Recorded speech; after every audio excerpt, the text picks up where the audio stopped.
कर्म की 10 अवस्थाएं, है ना।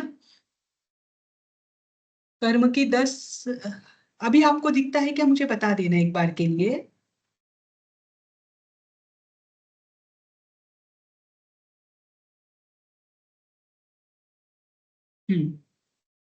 ये देखो, दिख रहा है क्या? नहीं नहीं, कोई कैलेंडर आ रहा है मैडम। हाँ हाँ, अब कैलेंडर छोटा। अब हाँ, आया अब आया दिख रहा है आया। ना। हाँ, अब कोई आया बात नहीं। जी हाँ। कल हमने कर्म की 10 अवस्थाओं को लेकर शुरू किया था। उसमें हमने देखा कि बंध बंध का अर्थ क्या होता है, कि जो कार्बन वर्गना के पुद्गल है, वे कार्बन वर्गना के पुद्गल और आत्मा के प्रदेश, इन दोनों का एकीभूत हो जाना, परस्पर प्रदेशों के साथ उन कार्बन वर्गना के पुद्गलों का मिलना, जिससे एक रूपता मालूम होती है। उसके लिए शब्द दिया है, द्वित्व का त्याग करके एकत्व की प्राप्ति का नाम बंध है। जब दो अलग अलग पदार्थ है और दो अलग अलग पदार्थ एक जुड़ जाते हैं और उसमें एक रूपता भासित होती है, तब वह बंध कहलाता है। और कल हमने ये भी देखा था कि कौन से गुणस्थान में कितनी प्रकृतियों का बंध होता है। इसका जो डीप में वर्णन है वो आपको अगले तीसरे यूनिट में बताया जाएगा कि कौन सी 117 प्रकृतियों का बंध पहले गुणस्थान में होता है ना। जैसे कि आपने कल देखा था कि 148 में से मात्र 120 प्रकृतियों का ही बंध होता है ना।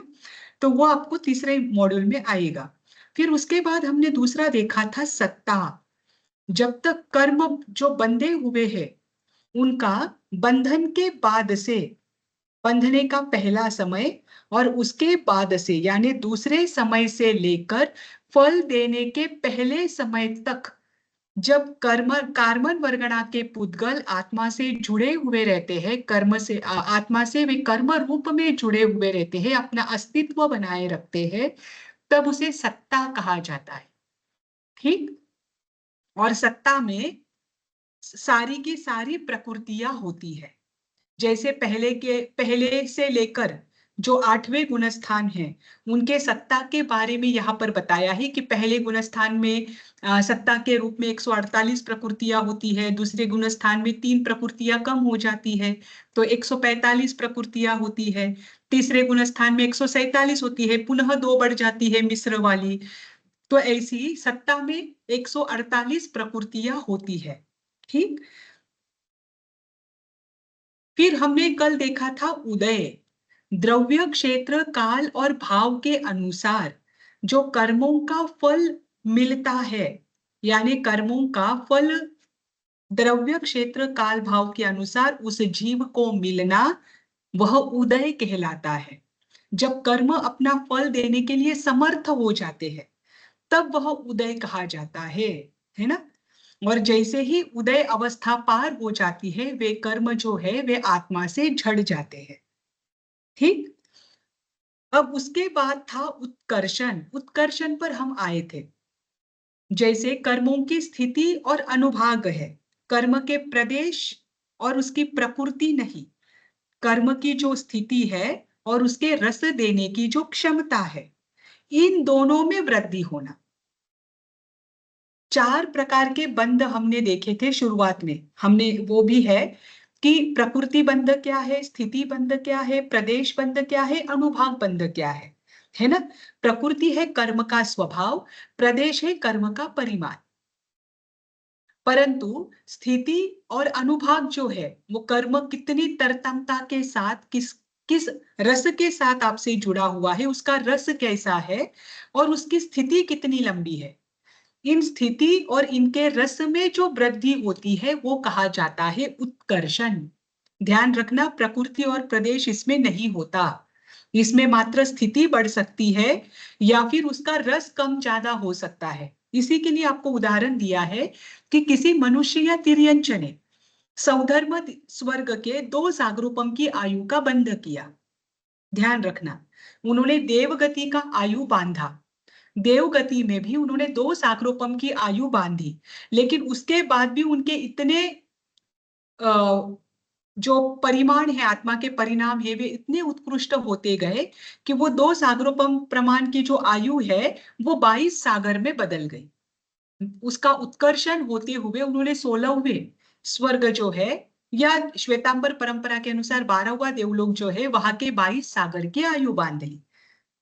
अब इसमें ना उस कर्म की प्रकृति बदली, मतलब प्रकृति और प्रदेश संबंधित होते हैं देवगति से। जब एक बार देवगति का बंध किया तो देवगति आपकी जाएगी नहीं। देवगति में आपकी स्थिति बदल सकती है, लेकिन देवगति का बंधन टल नहीं सकता, है ना। तो उन्होंने देवगति में 2 सागरोपम की आयु बांधी थी और उसमें और उत्कृष्ट परिणाम होते गए, तो उनकी देवगति की ही आयु बाद में क्या हुई, 22 सागरोपम की हुई।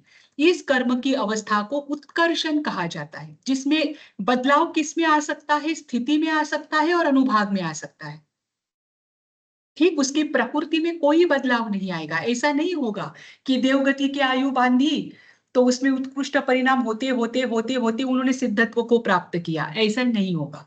जब देवगति की आयु बांधी है तो देवगति में जाना ही पड़ेगा, भले ही वहां की स्थिति बदल सकती है। वहां पर अगर 5वें देवलोक से 6ठे देवलोक में जा सकते हैं, 5वें देवलोक से 12वें देवलोक में जा सकते हैं, ये वो कर सकते हैं, स्थिति बदल सकते हैं, लेकिन गति नहीं बदलती। ठीक, ये उत्कर्षण है ना। फिर अपकर्षण इसके ही अपोजिट होता है, इसके ही विरोध में अपकर्षण आएगा। जैसे कर्मों की स्थिति और अनुभाग, देखो जो भी उत्कर्षण और अपकर्षण होगा ये कर्म की स्थिति में और अनुभाग में ही होगा, इसके प्रकृति में और इसके प्रदेश में नहीं होगा। इसमें हानि होना, जैसे कि एग्जाम्पल दिया है कि जब राजा श्रेणिक ने नरक गति का बंद किया था, उस समय उन्होंने 7वें नरक के 33 सागरोपम की आयु का बंद किया था। लेकिन बाद में क्षायिक संकेत की प्राप्ति हुई तो उनके विशुद्ध परिणामों से उनकी स्थिति घट घट कर पहले नरक के 84,000 वर्ष तक की उन्होंने अपनी आयु कर ली। जब उन्होंने आयु कर्म का बंद किया था तब 7वीं नरक का किया था, सोचिए। उसके बाद उनके परिणाम बदल गए, उनको सम्यत्व की प्राप्ति हुई, सम्यत्व में भी क्षायिक संकेत की प्राप्ति हुई, उनके परिणाम विशुद्ध होते गए, तो उन्होंने नरक में जो स्थिति है उस स्थिति को तो कम कर लिया।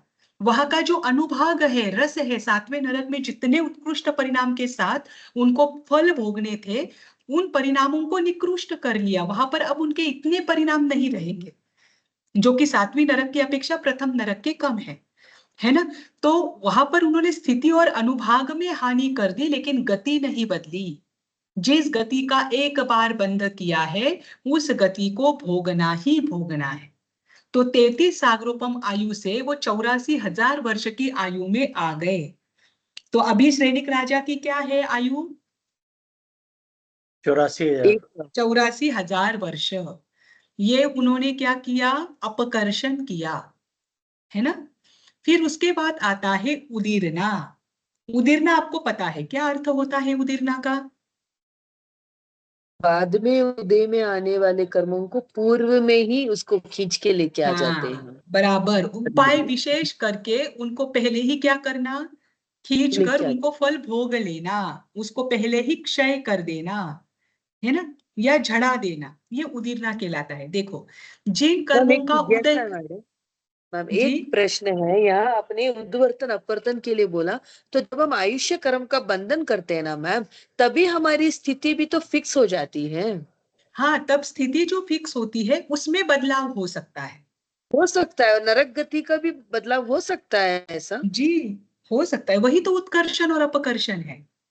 यहाँ अच्छा, तक मुझे कि लगा एक बार आयुष्य के साथ बंध गया तो फिर नो चेंजेस करके। नहीं नहीं नहीं नहीं, इसीलिए तो देखो प्रसन्न चंद्र राजर्षि का उदाहरण आता है ना, वो इसी दृष्टांत में आता है। अच्छा, हाँ, कि आप जैसे जैसे परिणाम बदलते हैं वैसे वैसे बंध योग्य वो जो है वो छूट जाता है। हाँ, पर ठीक है, उत्कर्षण और अपकर्षण भी ये हो सकता है कि आपकी स्थिति और अनुभाग बदल सकता है, लेकिन जो गति का बंध किया है वो गति नहीं टल सकती। ओके, है ना। हाँ, ये श्री कृष्ण महाराजा को लेकर भी ये दृष्टांत आता है। देखो वो वंदना करने के लिए जाते हैं भगवान अरिष्ट नेमि के पास, तो वो सबको 3-3 वंदना करते हैं, लेकिन अंत में बस एकदम थोड़े बच जाते हैं। उस समय वो आलस करते हैं, तो उनकी नरक गति जो है, जो उन्होंने तीव्र नरक गति का बंध किया था, मेरे हिसाब से कुछ तो भी चौथी नारकी से ऊपर का किया था, लेकिन उन्होंने वो पहली नारकी पर लाया, इसे कुछ तो भी उनका भी हुआ है। उनकी नरक गति मुझे याद नहीं है। तो इतना भी भगवान ने कहा था कि अगर तुम्हारे और उत्कृष्ट परिणाम होते, ये तो नरक गति का बंध तो नारायण वासुदेवों का कंपलसरी होता है, उनके निदान कृत होते हैं तो वे मरकर नरक गति में ही जाते हैं। पर उन्होंने वहां दृष्टांत दिया था कि इसकी वजह से तुम्हारी नरक गति जो है, तुम्हारे उत्कृष्ट भावों के कारण जो बड़ी नरक थी उससे आप ऊपर के नरक में, मतलब पहले दूसरे नरक में आ गए, ये वंदना के कारण। तो ये उन्होंने स्थिति कम कर ली, है ना, पर उनकी गति नहीं टली। ठीक। उसके बाद आता है उदीरना। उदीरना का अर्थ क्या होता है कि जिन कर्मों का उदय काल अभी तक नहीं आया है, अब कर्म जो है वे अपने उदय काल में नहीं आए हैं, लेकिन हमने उपाय विशेष से, चाहे तपश्चर्या हो, चाहे ध्यान हो, चाहे स्वाध्याय हो, जो 12 प्रकार के तप आदि है, उन उपाय विशेष से हमने उन कर्मों को क्या कर लिया, पहले ही उदय में लाने योग्य बना दिया। वह कहा जाता है उदीरना। जैसे आम्र आदि फल है, उन फलों को अगर आप नैसर्गिक रूप से रखो तो वो 8 दिन बाद पकने वाले थे, लेकिन आपने उस पर प्रक्रिया करके उसे 4 दिन में ही पका दिया, है ना। तो जो प्रक्रिया है, हम कोई उपाय योजना करते हैं कर्मों को पहले ही भोगने के लिए या उनको झड़ाने के लिए, जो उदय के पहले हम उपाय करते हैं और उन उपायों से उदय के पहले ही वे झड़ जाते हैं अपना फल देकर, उसे कहा जाता है उदीरना, है ना। यही सकाम निर्जरा हुई मैडम, सकाम निर्जरा में और उसमें क्या अंतर हुआ? सकाम निर्जरा अलग है। देखो, निर्जरा हो रही है अपने समय पर, आप क्या कर रहे हो, किसी पद्धति से, चाहे तपश्चर्या आदि हो, मतलब इसको आप उदीरना के साथ कंपलसरी नहीं जोड़ सकते। आपने तपश्चर्या आदि से, जिसमें आपके कोई निर्जरा के भाव नहीं थे, जिसमें आप कोई कर्म से मुक्त नहीं होना चाहते थे, ये अनायासी आपसे हुआ, वो अकाम। और जो आपने उपाय विशेष से तपश्चर्या करके, हाँ सकाम निर्जरा एक दृष्टि से आ सकता है, लेकिन हमेशा उसे उदीरना और उसको जोड़ना मत।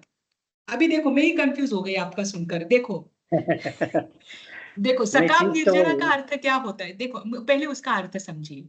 सकाम निर्जरा का अर्थ क्या है कि हमने जो हमारे राग द्वेष आदि भाव है उसके साथ कर्मों की निर्जरा की, वो आपकी सकाम, या विशेष रूप से जानकर आपने कर्मों की निर्जरा की, है ना। तो ये कर्मों की निर्जरा से आपको देव गति मिली, पर जरूरी नहीं है कि ये जो कर्मों की निर्जरा आपसे हुई है, ये कर्म छूटे हैं आपसे, ये हमेशा उदीरना से ही छूटे। उदीरना एक विशेष संकल्पना है। उदीरना में क्या होता है, आप पहले ही उन कर्मों को भुला लेते हो। सकाम निर्जरा में कभी कुछ कुछ कर्म ऐसे भी होते हैं कि उनका उदय का काल आया और आपकी निर्जरा की वजह से वो झड़ गए, उसमें नए कर्मों का बंध नहीं हुआ। समझिए इस बात को। सकाम निर्जरा में दोनों प्रकार के कर्म हो सकते हैं, जिनका उदय काल आया है वे भी, और जिनकी आप अभी तक उदय काल नहीं आया है वे भी। इन दोनों का भी उसमें झड़ना होता है, इसीलिए उसे निर्जरा कहा जाता है ना। तो इसमें जरूरी नहीं है कि हमेशा उदीरना ही हो, इसमें उदय काल में आए हुए कर्मों को भी आप क्या करते हो, झड़ा देते हो अपनी तपश्चर्या के माध्यम से, ये भी होता है। और जो नहीं आए हैं उनको भी आप विशेष तपश्चर्या से उदीरना करके झड़ा देते हो। दोनों भी बातें उसमें आ जाती है। जो उदय में आए हुए कर्म है उनकी भी निर्जरा होती है, और जो नहीं आए हैं उनकी भी उदीरना के माध्यम से निर्जरा होती है ना। वो सकाम निर्जरा, उसमें बस आपने कर्मों को झड़ा दिया है, वो बात अलग है। अब ये है अवस्था, उदीरना ये अवस्था है। इसमें आप क्या कर रहे हो कि जो उदय में नहीं आए हैं उन कर्म पुद्गलों को विशेष तपश्चर्या करके या विशेष उपाय करके पहले खींच रहे, है ना। बस इनको खींचना ही उदीरना है, ये कर्म की अवस्था है, और वो कर्मों को दूर करने का मार्ग है सकाम निर्जरा, है ना। तो दोनों अपने अपनी जगह पर अलग अलग है, पर ध्यान रखना। ठीक। फिर उसके बाद आता है संक्रमण। संक्रमण क्या होता है, आपने कभी संक्रमण शब्द सुना है? सुना है। इसका संक्रमण हुआ, इसमें संक्रमण हुआ है। संक्रमण शब्द हम यूज कोरोना के टाइम पर आपने बहुत बार यूज किया होगा। इन्फेक्शन। हाँ, पर यहाँ पर इन्फेक्शन नहीं होता है। यहाँ पर संक्रमण का अर्थ होता है एक दूसरे में जाना, परिवर्तन, है ना। देखो, जैसे एक कर्म की प्रकृति है, वह एक कर्म की प्रकृति उसके ही सजातीय जो दूसरी प्रकृति है उसमें परावर्तित होना। जैसे मति ज्ञानावर्णीय कर्म का मैंने बंध किया, तो मति ज्ञानावर्णीय कर्म श्रुत ज्ञानावर्णीय में परावर्तित हो सकता है। ध्यान रखना, अगर मैंने बंद किया हास्य का, तो हास्य भय में परावर्तित हो सकता है। अगर मैंने बंद किया दानांतराय का, तो दानांतराय भोगांतराय में परावर्तित हो सकता है। अब मैंने जो 3 एग्जाम्पल आपको 3 कर्मों के दिए, उसमें आपको क्या समझा? जो कौन कौन किसी सी कर्म, जो उस हाँ, कर्म की जो प्रकृति है, उनके जो वो है भेद, उत्तर उपभेद, प्रकृतियां हैं, उनमें चेंज हो सकता है। हाँ, करेक्ट। मतलब एक कर्म की ज्ञानावरणी। जो प्रकृतियां, बराबर, एक कर्म की जो प्रकृतियां है, उन प्रकृतियों में संक्रमण हो सकता है, उसमें परावर्तन हो सकता है। ऐसा नहीं हो सकता कि मैंने मति ज्ञानावरणीय कर्म का बंध किया तो वो चक्षु दर्शनावरण में बदल गया।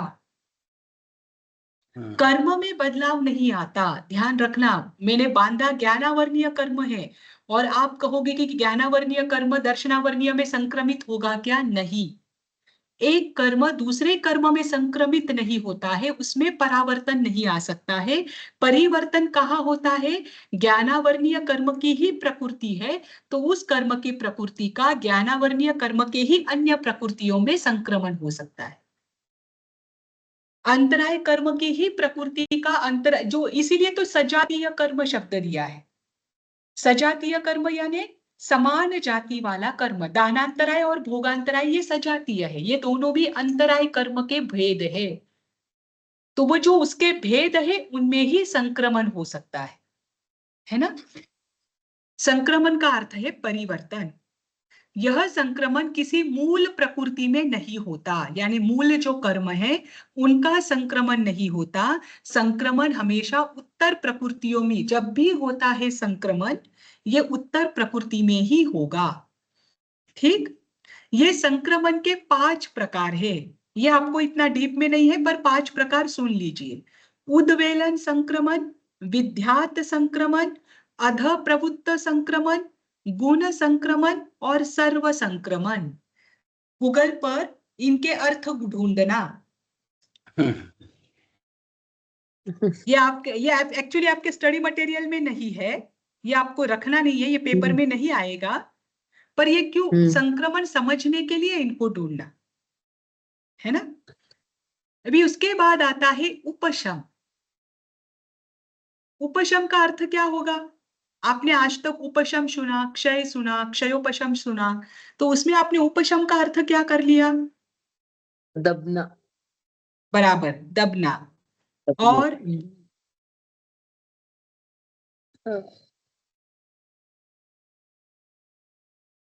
दबना ही। देखो, 11वें गुण स्थान में मोहनीय कर्म की कितनी प्रकृतियां होती है?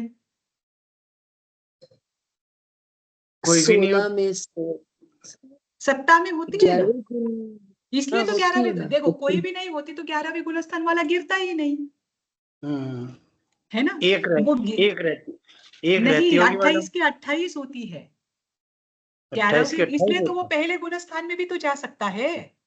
हैं। 11वें गुण स्थान में मोहनीय कर्म की 28 की 28 प्रकृतियां होती है, बस वो उदय में नहीं होती, वो सत्ता में होती है, दबी हुई होती है। जैसे मैंने आपको एग्जांपल दिया था ना, एक ग्लास में पानी है, पानी मिट्टी से भरा हुआ है, उस पर आपने एलम घुमा दिया, उसे क्या बोलते हैं, फिटकरी। फिटकरी घुमा दी तो वो मिट्टी जो है वो नीचे जाकर बैठ गई और ऊपर का पानी निर्मल हुआ। अब मैं अगर आपको पूछूं कि इसमें, इस ग्लास में मिट्टी है या नहीं, तो आप क्या बताओगे? मैंने नीचे आपको सेटल पूछा, हुआ है। है ना, पर ग्लास में, ग्लास के अंदर ही तो है ग्लास में है ना, नीचे सेटल हुआ बस वो है। ऊपर नहीं है, ऊपर का पानी निर्मल हुआ है। वैसा ही 11वां गुणस्थानी, उसको क्या कहा जाता है? उपशम श्रेणी चढ़ा हुआ उपशांत गुणस्थान, है ना। उपशम का अर्थ क्या होता है कि जो प्रकृतियां उदय में आने वाली थी उसे हमने रोक दिया। 11वें गुणस्थान में किसी भी मोहनीय कर्म की प्रकृति का उदय नहीं होता, लेकिन सत्ता में सभी प्रकृतियां होती है ना। वो उदय से क्या करता है? 11वें गुणस्थान उन प्रकृतियों को उदय में आने से रोकता है। तो उपशम क्या करता है कि कर्म अंदर में विद्यमान है, परंतु उस उपशम के कारण उदय में आने से उन कर्मों को रोका गया है ना। ये उपशम है, ये भी कर्म की एक अवस्था है कि उदय में आने से रोकना। इस अवस्था में क्या होता है? कर्मों के कर्मों की जो स्थिति है इनकी हानि हो सकती है, कर्मों की स्थिति की वृद्धि हो सकती है, कर्म की उत्तर प्रकृतियां एक दूसरे में बदल सकती है, परंतु इसमें कर्म का ना उदय होता है और ना ही उदीरना होती है, क्योंकि हमने क्या किया है? उदय में आने से रोका है ना। वही 11वें गुणस्थान वाला जीव करता है। और वो कितनी देर रोकेगा? मुझे एक बात बताओ, मिट्टी आपने नीचे तल में रख दी, अब उस ग्लास में मिट्टी कब तक मिक्स नहीं होगी? जब तक वह स्थिर है ना, जब तक वह स्थिर है। जैसे ही वो थोड़ा ग्लास आपने उठा दिया तो मिट्टी के कण क्या हो जाएंगे? उसमें वापस मिलना शुरू हो जाएंगे। इसीलिए 11वें गुणस्थान में जब कोई साधक कर्मों को उदय में आने से रोकता है तो वो ज्यादा से ज्यादा कितने समय तक रोक सकता है? एक अंतर मुहूर्त तक। उसमें अगर उसने अपनी आयु पूर्ण कर दी तो वो देवगति में जाएगा, पर उसमें अगर उसने अपनी आयु पूर्ण नहीं की तो वो निश्चित ही गिरने वाला है, क्योंकि उदय में आने से आप ज्यादा देर नहीं रोक सकते। तो ये रोका हुआ जो समय है, कर्म की प्रकृतियों को हम अपने भावों के कारण रोक कर रखते हैं, उदय में आने नहीं देते, वह जो अवस्था है कर्म की उसे कहते हैं उपशम। तो उपशम में क्या हो सकता है? जो अन्य कर्म की प्रकृतियां है, उन अन्य कर्म की उत्तर प्रकृतियों में या कर्म की प्रकृतियों में अपकर्षण हो सकता है, उत्कर्षण हो सकता है, एक दूसरे में संक्रमण हो सकता है, पर उसमें किसी भी कर्म का ना उदय हो सकता है ना ही उदीरना हो सकती है, क्योंकि उदय में आने से रोक रहा है ना उपशम, है ना। ये उपशम अवस्था है। अब इसके बाद है निधत्ती। निधत्ती कर्म की वो अवस्था है जिसमें जिसे आप पहले समय के पहले खींच नहीं सकते और ना ही उनका संक्रमण कर सकते हैं, उसे परिवर्तन कर सकते हैं। जो कर्म बांधा है वो भोगना तो है, पर उसकी उदीरना भी नहीं होगी। हाँ, पर निधत्ती में इतना हो सकता है कि उस कर्म की वृद्धि हो सकती है या हानि हो सकती है। ऐसे जो कर्म है ये निधत्ती कहलाते हैं, है ना। निधत्ती वे कर्म है जिनको आप समय के पूर्व खींच नहीं सकते, जब समय आएगा तभी वे उदय में आएंगे। ये पहली बात। दूसरी बात, उन कर्मों को आप परिवर्तन में नहीं ला सकते, दूसरे कर्म की प्रकृति में परावर्तित नहीं कर सकते। जो बांधा है वही भोगना है। उसमें मात्र इतना हो सकता है कि आप उस कर्म की स्थिति को कम कर सकते हैं या उस स्थिति को बढ़ा सकते हैं। सिर्फ स्थिति मैडम इसमें? हाँ, इसमें स्थिति सिर्फ और स्थिति। अनुभाग, स्थिति और अच्छा। अनुभाग। स्थिति बदल गई तो अनुभाग भी बदल जाता है ना। वे निधत्ती कहलाते हैं। अब निधत्ती और निकाच, पहले निकाचित का अर्थ समझिए, फिर निधत्ती और निकाचित में क्या अंतर है मैं बताती। निकाचित कर्म की वह अवस्था है जिसमें ना आप स्थिति बढ़ा सकते हो, ना उसकी स्थिति घटा सकते हो, ना उसे एक समय के पहले खींच सकते हो, ना ही उसे परिवर्तन कर सकते हो। जब उसका उदय का समय आएगा, जितना बांधा है उतना पूरा भोगना पड़ेगा, वह है निकाचित, है ना। अब आप मुझे बताइए, निधत्ती भी अपने ही समय पर उदय में आएगा, निधत्ती में भी आप पहले खींच नहीं सकते, और निकाचित भी अपने ही समय में उदय में आता है ना। तपस्या आदि से ना आप निधत्ती कर्मों को घटा सकते हो या पहले खींच सकते हो, ना ही निकाचित कर्मों। तो फिर निधत्ती और निकाचित में अंतर क्या होगा? निधत्ती में तो फिर हम स्थिति और अनुभाग का तो चेंज हो ही सकता है मैडम, घट सकता है, बढ़ सकता है। निकाचित जिस रूप में बांधा उसी रूप में उसे भोगना है। निकाचित और निधत्ती में अंतर मात्र इतना है कि निधत्ती में उत्कर्षण और अपकर्षण दोनों हो सकता है। उस कर्म को अगर आपने 30 कोड़ा कोड़ी सागरोपम का बांधा है तो आप उसे 1 कोड़ा कोड़ी सागरोपम, 1 पल्योपम तक भी लाकर रख सकते हो।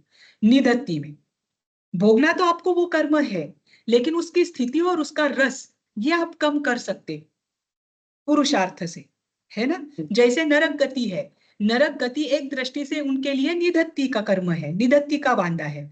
तो उनसे वो उसमें क्या किया उन्होंने, श्रेनिक राजा ने 33 सागरोपम से अपनी आयु कम कर दी, 84,000 वर्ष कर दी, पर उन्होंने नरक गति का बंध किया है तो भोगना ही है। वही निधत्ती कर्म है। निधत्ती को आपको भोगना ही पड़ेगा, बस स्थिति आपकी कम हो सकती है। निकाचित में तो स्थिति भी कम नहीं होती, ये अपने समय पर ही उदय में आएंगे, और जैसे ही उदय में आएंगे, निकाचित में जितनी स्थिति का आपने बांधा है, जैसे किसी मत्स्य ने 7वीं नारकी का निकाचित कर्म का बंध किया है, तो वो मत्स्य चाहे कितने भी प्रयास कर ले, प्रयास तो वो करेगा ही नहीं क्योंकि उस परिणाम से ही उसने निकाचित कर्म बांधे हैं, तो वो चाहे कुछ भी हो जाए, अब उसे 7वीं नारकी में ही जाना है, 33 सागर की ही आयु भोगना है, ये निकाचित। और श्रेनिक राजा का वही किसका नहीं उदाहरण है मैडम, कोई निकाचित का? निकाचित का ऐसे उदाहरण नहीं है, जैसे गज सुकुमाल का एक आ जाता है। गज सुकुमाल आपने सुना है वर्णन, गज सुकुमाल का नाम सुना है? नाम सुना है।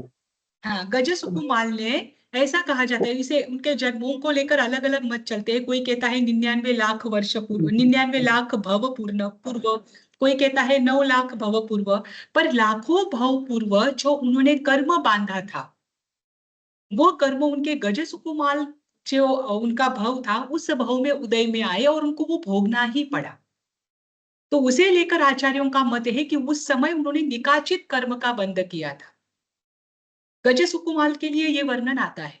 वही वर्णन आता है तंदुल मत्स्य के लिए भी, कि तंदुल मत्स्य जो आयु बांधता है, वो इतने उत्कृष्ट रसों के साथ बांधता है, मतलब उनके रस इतने निकृष्ट हो जाते हैं कि उस समय वो 7वीं नारकी का बंध कर लेता है, पर उस नारकी के बंध में कहीं भेद नहीं आता, उसे वो उस गति में जाना ही पड़ता है, 7वीं नारकी में ही जाना पड़ता है ना। तो निकाचित कर्म यानी जिस रूप में जितने समय के लिए बांधे हैं, उतने समय के लिए ही भोगना पड़ता है। उसे ना आप उदय में उदीर ना कर सकते हो, ना उसका संक्रमण, ना उत्कर्षण, ना अपकर्षण। अब इसके लिए देखो एक वर्तमान का दृष्टांत दिया है, मैम ये इसमें तो समझिए। फिर निकाचित में शुभ अशुभ दोनों होता है क्या, या ओनली अशुभ ही होता है फिर? नहीं, निकाचित में एक्चुअली निकाचित का जो ये किया जाता है उल्लेख, ये ज्यादातर अशुभ कर्म के हिसाब से किया जाता है, परंतु इसमें शुभ और अशुभ दोनों कर्म होते हैं। ठीक, कर्म, देखो कर्म कोई भेदभाव नहीं करता। आपके परिणाम उत्कृष्ट शुभ है तो वो आपको शुभ फल देगा, आपके निकृष्ट परिणाम है तो वो अशुभ फल देगा। और ये 10 अवस्थाएं शुभ अशुभ दोनों कर्मों में होती है ना। अभी देखो वर्तमान का एक दृष्टांत दिया है व्यवहार का, कि कोई व्यक्ति है, उसे जॉब लगी 17 अगस्त, यहाँ पर 2000 जिस समय का ये उदाहरण है उसी समय का दिया है, आप इसमें 2025 कर लो या 26 कर लो, ठीक, क्योंकि ये 20 साल पहले का उदाहरण है। कोई व्यक्ति है, उसे 17 अगस्त को किसी फैक्ट्री में वो इंटरव्यू के लिए गया, इंटरव्यू में पास हो गया, 10 वर्ष के लिए उसने कॉन्ट्रैक्ट कर लिया, है ना। तो मैं आज इंटरव्यू के लिए किसी कंपनी में गई हूं और आज इंटरव्यू मैंने पास कर लिया और मैं कॉन्ट्रैक्ट साइन करके आ गई, अब मेरी जॉब फिक्स है ना, ये है बंध। ठीक, अब सत्व क्या है कि मैंने कॉन्ट्रैक्ट कब से साइन किया है, 1 अक्टूबर से, मैंने दिया 17 अगस्त को ही, लेकिन मैं क्या तुरंत दूसरे दिन थोड़ी जाऊंगी, मेरे पहले भी तो जॉब है, वहां पर भी मुझे करना है, वहां का सारी जो मेरा कौन सा पीरियड चलता है एंड में नोटिस पीरियड, वो कंप्लीट करना है।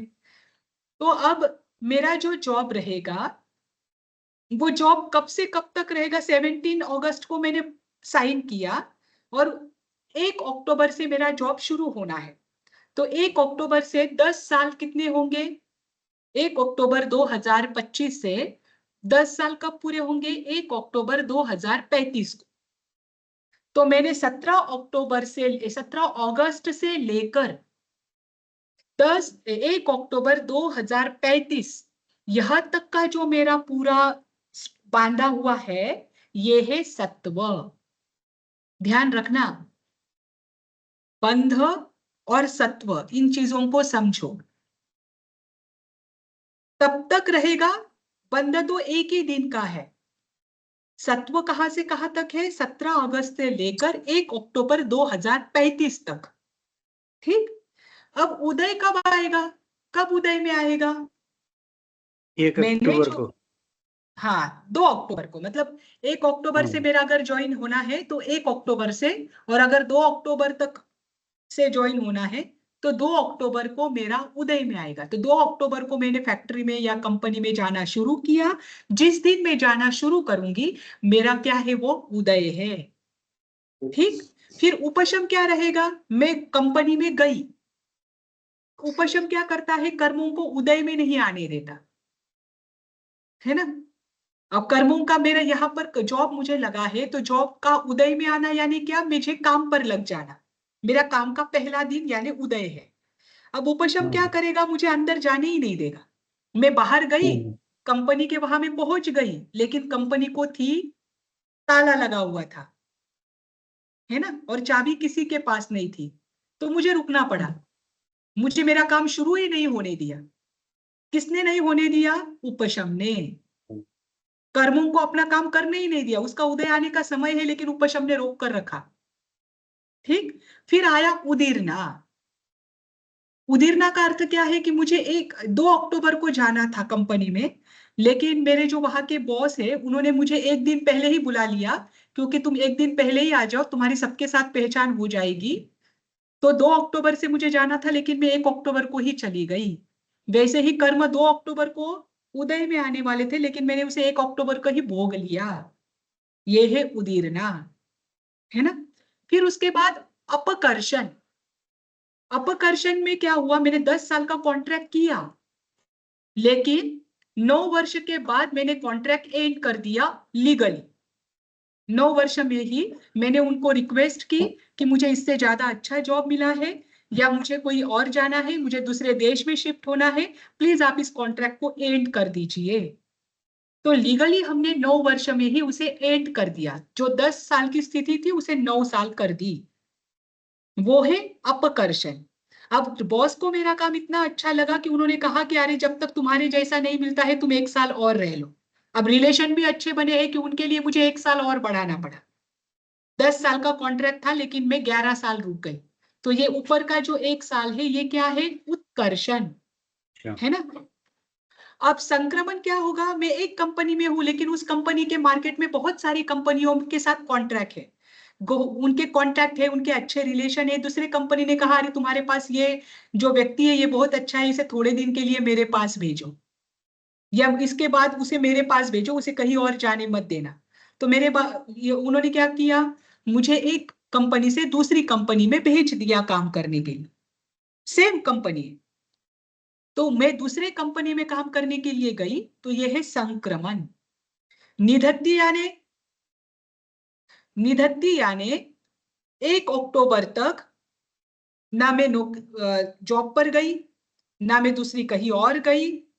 मैं यथा समय जो मेरा दिन था 2 अक्टूबर को मैं वहीं पर पहुंच गई जहां मेरा जॉब था, वो निधत्ती। ठीक। और निधत्ती में बस क्या हुआ? आगे का कोई गारंटी नहीं है कि मेरा जॉब का समय कम होगा या ज्यादा होगा, लेकिन मैं पहले दिन तो मैं टाइम पर पहुंची, इसमें कोई चेंजेस नहीं आए। वैसा ही कर्म होता है निधत्ती। और निकाचित, इसमें पहले दिन भी मैं टाइम पर गई, और जितने दिन का मेरा कॉन्ट्रैक्ट था उतने दिन ही मैं फैक्ट्री में रही। ये है निकाचित। ऐसा ही कर्म होता है निकाचित। निधत्ती क्या करता है, आपकी जो शुरुआत है उसे बराबर करता है। जैसे मेरी जॉब की जो शुरुआत 2 अक्टूबर को जिस समय होने वाली थी उस समय हुई, लेकिन आगे वो 9 साल चलेगा या 11 साल चलेगा उसका कोई भरोसा नहीं। शुरुआत बराबर हुई, बराबर समय पर मैं वहां पर पहुंची, वो निधत्ती। और बराबर समय पर पहुंचने के बाद में बराबर समय पर वहां से निकली, वो निकाचित। समझ में आया? निधत्ती निकाचित तो मैडम बैड सेंस में आया, तो यहाँ बैड सेंस कहाँ हुआ? आप पहली तारीख को गई और टाइम आपने पूरा किया, ये तो सब अच्छा हो रहा है नहीं ना। नहीं नहीं नहीं, यही तो मैंने, इसलिए मैंने वो सेंटेंस रिपीट किया था। देखो निधत्ती और निकाचित में अंतर क्या है। निधत्ती और निकाचित में दोनों का जो शुरुआत है दोनों समान है। निधत्ती भी 2 अक्टूबर को ही मैंने शुरू किया और निकाचित कर्म के अनुसार भी मैंने 2 अक्टूबर की ही शुरू किया, दोनों की शुरुआत बराबर समान रही। पर एंड निधत्ती का पता नहीं कि 9 साल में एंड होगा या 11 साल में एंड होगा, पर निकाचित का कंफर्म है कि 10वें साल में ही एंड होगा। मतलब आप निधत्ती की आप व्याख्या देखिए। निधत्ती में कर्मों का उदय जो है वो यथा समय होता है। जब कर्मों का उदय होना है ना तभी कर्मों का उदय होगा, लेकिन उसमें हानि हो सकती है और वृद्धि हो सकती है। जैसे कि राजा श्रेणिक है, राजा श्रेणिक ने आयु का, नरक आयु का बंध किया आज से 50 वर्ष के बाद का, कि मैं इसके बाद 50 वर्ष जीऊंगा, उसके बाद मेरे नरक आयु की शुरुआत होगी। उनका बराबर 50 वर्ष के बाद ही नरक गति का उदय होगा। उदय अपने समय पर होगा, उसमें कोई उदीरना नहीं होगी।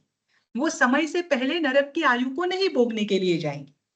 जब उन्होंने बांधा है उसी समय कर्म का उदय आएगा। उदय के समय ही कर्म की शुरुआत होगी, कर्म के विपाक की।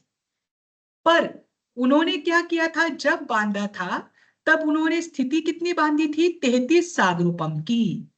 वो उदय को नहीं बदल सकते। अब उनको 50 वर्ष के बाद तो उनके नरक गति का उदय तो होना ही है, उदय को नहीं बदल सकते। पर उन्होंने उसकी स्थिति कम कर दी, उत्कर्षण और अपकर्षण को बदल दिया, है ना, अपकर्षण कर लिया। मतलब उन्होंने एंड को बदल दिया, नरक गति में जाने के समय को नहीं बदला, पर एंड उन्होंने पहले ही कर दिया। यह है निधत्ती, कि मैं जाने वाला था 50 वर्ष के बाद और वहां से निकलने वाला था 33 सागरोपम के बाद, पर मैं जाने वाला हूं बराबर 50 वर्ष के बाद। जाने का समय मेरा निश्चित है, पर निकलने का समय मैंने पहले कर लिया, प्रीपोन कर लिया। अब मैं 84,000 वर्ष के बाद ही वहां से निकलूंगा। तो निधत्ती में क्या होता है, उदय बराबर समय पर होता है, लेकिन जो अंत है, अंत का आप बढ़ा भी सकते हो, घटा भी सकते हो। जैसे इसका जॉब जो है वो 2 अक्टूबर से शुरू होना था, तो निधत्ती और निकाचित अवस्था के अनुसार उसका जॉब 2 अक्टूबर को ही शुरू होगा। शुरुआत उसकी बराबर समय पर होगी दोनों कर्मों में। लेकिन निधत्ती में वो 9 साल में भी कंप्लीट हो सकता है और वो जॉब 11 साल में भी कंप्लीट हो सकता है। पर निकाचित में ऐसा नहीं होता। निकाचित में एंड भी समय पर होगा और शुरुआत भी समय पर होगी। वो 10वें साल में ही पूरा होगा निकाचित। समझा अभी निधत्ती निकाचित? नहीं, अभी वो हिसाब से तो ठीक है, लेकिन अभी तक हम लोग निधत्ती निकाचित को बैड कर्म की शेप में ले रहे थे ना। यहाँ तो सब अच्छा हो रहा है, 2 तारीख को ज्वाइन कर रहा है, बाद में इसलिए रिटायर हो रहा देखो है। ये उदाहरण ये उदाहरण दिया है, लेकिन निधत्ती निकाचित शुभ और अशुभ दोनों कर्मों का होता है, ये ध्यान रखना। ऐसा नहीं है, अच्छा। ये तो एग्जाम्पल। देखो आपने हमेशा निकाचित कर्म जब अच्छे कर्म के हो ना तो वो बुरा नहीं लगता है। जैसे जैसे मैंने अगर कोई जीव है उसने सर्वार्थ सिद्ध विमान का बांधा, तो उसमें उसे दुख थोड़ी है। हम दुख को गिनते हैं ना, हमें सुख गिनने की तो आदत नहीं है, हमें गिनने की आदत दुख की ही है। तो इसीलिए निकाचित कर्म का जो जब भी वर्णन आता है वो अशुभ कर्मों की दृष्टि से आता है। क्या शुभ कर्म तो कोई भी नहीं चाहता है कि मुझसे जल्दी छूटे, शुभ कर्म तो सब एंजॉय करते हैं। प्रॉब्लम कहाँ आती है, अशुभ कर्मों में। वो एक दिन भी हम सहन नहीं कर सकते। इसीलिए जब दृष्टांत दिया जाता है तब अशुभ का दिया जाता है, लेकिन कर्मों का जो बंध है उसकी जो अवस्थाएं है वो शुभ और अशुभ दोनों के अनुसार होती है। मैं अगर आपको कहूं कि आपको सर्वार्थ सिद्ध विमान में 33 सागरोपम तक रहना है, तो आपको वो निकाचित कर्म बुरा नहीं लगेगा? बुरा लगेगा मैडम, हमारे मोक्ष जाने में डिले हो रही है ना। मनुष्य भव हमें अरे नहीं, मुझे एक एक जिज्ञासा समझ में आती नहीं है। आता। देखो मैं आपको एक बात बताती हूँ, मोक्ष जो है ना, ये कोई स्थान नहीं है, ये अवस्था है। आप समझिए इस चीज को। मोक्ष ये एक अवस्था है।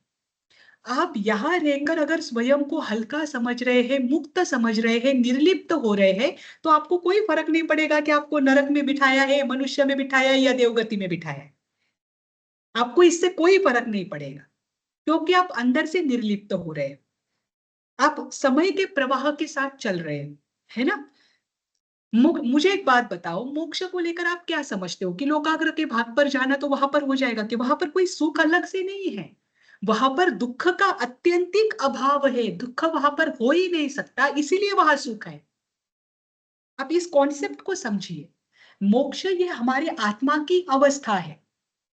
हमारे आत्मा जब निर्लिप्त अवस्था में होती है, जब वह शुद्ध अवस्था में आने का प्रयास करती है, तो वो कहीं भी रहे वो आनंद ही प्राप्त करती है।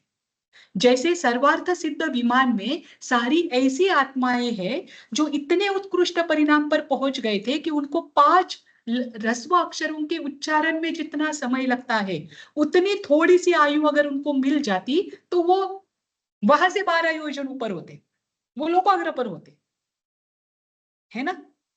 वो मोक्ष चले जाते। पर उतनी आयु उनकी कम हो गई तो उनको दुख थोड़ी होगा। उन्होंने अब उस आनंद, उस स्थिति का आनंद लेने का अनुभव चख लिया है। अब वो उस स्थिति से च्युत नहीं होंगे। उनको 33 सागरोपम तक रखो वहां या कुछ भी रखो, वो अपने स्थिति में मस्त है। वो हमेशा ध्यान में रहते हैं वहां पर। वो 33 पक्ष के बाद थोड़ा सा जो रोम आहार है वो करना है तो करेंगे। 33 पक्ष के बाद वो श्वास लेते हैं। वो श्वास भी 33 पक्ष के बाद लेते हैं। आप सोचिए, 33 पक्ष यानी कितने महीने? 17, 16.5 महीने। 16.5 महीना। 16.5 महीने के बाद वो पहला श्वास, एक श्वास लेते हैं। आप सोचिए उनकी स्थिति कितनी है होगी। और हमेशा ध्यान में ही रहते हैं, हमेशा आत्मा का चिंतन करेंगे, हमेशा धर्म का चिंतन करेंगे। इसके अलावा वो कुछ नहीं करते। वो अपने अवधि ज्ञान का उपयोग तक नहीं करते। ऐसी आत्मा को क्या फर्क पड़ेगा, उसे कहीं पर भी रखो। उस आत्मा का आनंद उन्होंने चख लिया है। तो मेरा ये कहना है कि कोई भी मनुष्य है ना, शुभ कर्म जो है ना, उनको निकाचित, उनका इमेजिन नहीं कर सकता कि निकाचित कैसी स्थिति है। तब उस स्थिति को बताने के लिए ज्यादातर अशुभ कर्मों का वर्णन किया जाता है ना? वही। क्यों? क्योंकि हमें वो जल्दी समझ में आता है कि अच्छा, मतलब हम कर्म को है ना, अगर आपको मैं अच्छे अच्छे कर्म बताऊं ना कि हाँ आपको वहां ये मिलेगा, वहां वो मिलेगा, आप कर्मों को बुरा नहीं मानोगे। हालांकि सर्वार्थ सिद्ध विमान में रुकना भी बेड़ी के समान ही है। वही तो भले ही वो सोने की बेड़ी है, पर वो है तो बेड़ी के समान ही। जब तक शरीर है तब तक हम बेड़ी में ही है। कर्म चाहे शुभ हो अशुभ हो, वो तो हमें चाहिए ही नहीं। एक दिन हमें उनको छोड़ना ही है। पर शुभ कर्मों को छोड़ने के भाव हर किसी में नहीं रहते। इसीलिए उनको अशुभ कर्मों के उदाहरण द्वारा समझाया जाता है कि कर्म ऐसे होते हैं, इसका फल ऐसा होता है। हालांकि कर्म, ये जो कॉन्सेप्ट बताई गई ना, ये तो ज्यादातर अशुभ कर्म के द्वारा ही बताई गई। पूरा कर्म भी वैसा ही बताया गया है। क्योंकि अशुभ दुख वाले जो कर्म है वो हमें बातें जल्दी समझ में आती है, तब हम उसे छोड़ने का प्रयास करते हैं। अगर अच्छी बातें बताऊं तो छोड़ने का प्रयास कोई नहीं करेगा। हर कोई नहीं करेगा। जिसे समझ में आता है ना कि अच्छे कर्म भी बंधन रूप है, वही उसके लिए पुरुषार्थ करेगा। जैसे आपको ध्यान में आया कि सर्वार्थ सिद्ध विमान में भले ही कितना भी सुख हो, लेकिन है तो वो बंधन। ये हर बंधन किसी को नहीं समझता। ये आपका अभ्यास है, इसीलिए आपको समझ में आ रहा है। ये चाहे शुभ हो चाहे अशुभ हो, पर मुक्त अवस्था ही वास्तविक अवस्था है, ये आप जानते हैं। तो इसीलिए उदाहरण अशुभ के ही दिए जाते हैं। ठीक, ये कर्म की 10 अवस्थाएं हैं। अभी भी इसमें कोई शंका है? अगर शंका होगी तो एक रिवीजन क्लास इसका वापस ले लेंगे। ठीक है। ठीक, तो एक मुझे बता देना बस कि मैम कर्म की 10 अवस्थाओं का एक रिवीजन क्लास ले लेना, तो मैं आपका जो क्लास का समय है वो छोड़कर रिवीजन क्लास इसकी वापस। आप डिस्कस कर लेना अपने ग्रुप पर और मुझे एक टाइम बता देना कि इस दिन मैम आप रिवीजन क्लास वापस लेना, ठीक? एक चलो आज जिज्ञासा के थी मैडम, बस एक छोटी सी जिज्ञासा है। जैसे हाँ किसी मेरे को आज ऑप्शन मिलता है कि तुम्हें लोकांतिक देव बनना है या सर्वार्थ सिद्धि देवगति में जाना है, तो मैं तो लोकांतिक में कहूंगा, क्योंकि वहां पे उम्र कम है, उसके बाद मुझे मोक्ष मिल जाएगा। तो मुझे क्या ऑप्शन, नहीं एक जिज्ञासा है, क्या ऑप्शन लेना चाहिए? लोकांतिक देव का लें जिससे कि ऐसा जल्दी मोक्ष मिल एक बात जाए, बताओ, क्या या ऐसा सर्वार्थ ऑप्शन को सिद्धि में जाए? सबसे पहली बात तो ऐसा ऑप्शन कभी दिया ही नहीं जाता, कर्म नहीं तो नहीं, आपके एक रहेंगे। एक हाँ, पर एक दिया जाए तो हाइपोथेटिकल, ऑब्वियस है, एक आपकी जगह में भी हाइपोथेटिकल, होती तो भी मैं भी लोकांतिक ही लेती, हाँ क्योंकि वही जितने मतलब है जल्दी, बस। हाँ, पर ऐसे ऑप्शन नहीं दिए जाते, ये हमारे कर्म होते हैं। जी ठीक, चलो आज के लिए रुक जाए यहाँ पर। ठीक है मैडम। ठीक, चलो आप सभी को सादर जय जिनेंद्र। जय हिंद मैडम, जय हिंद, जय हिंद। जय हिंद।